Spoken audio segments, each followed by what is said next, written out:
7th of October 2023, Hamas perpetrated the worst massacre in Israel's history. Every day since then, the horror has continued. The hostages are still being held today. The Palestinian people have endured terrible suffering.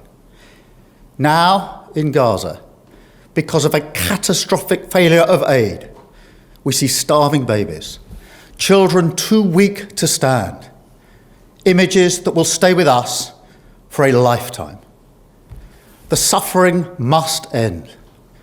Yesterday, I discussed this with President Trump, and we're mounting a major effort to get humanitarian supplies back in by air, and UK aid has been airdropped into Gaza today, and crucially, by land.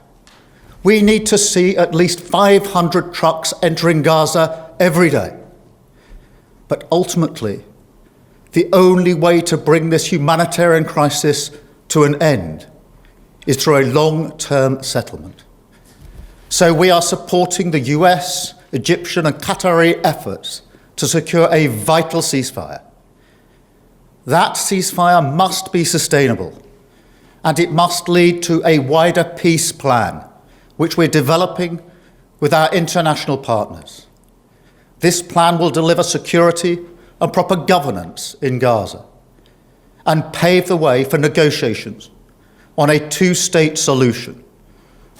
Our goal remains a safe and secure Israel alongside a viable and sovereign Palestinian state.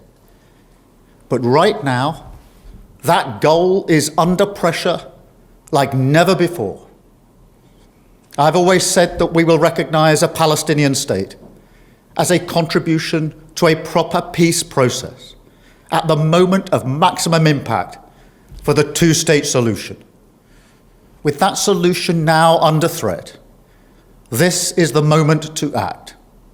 So today, as part of this process towards peace, I can confirm the UK will recognise the State of Palestine by the United Nations General Assembly in September, unless the Israeli government takes substantive steps to end the appalling situation in Gaza, agree to a ceasefire, and commit to a long-term sustainable peace, reviving the prospect of a two-state solution.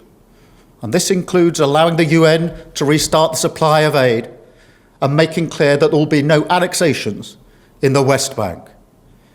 Meanwhile, our message to the terrorists of Hamas is unchanged and unequivocal.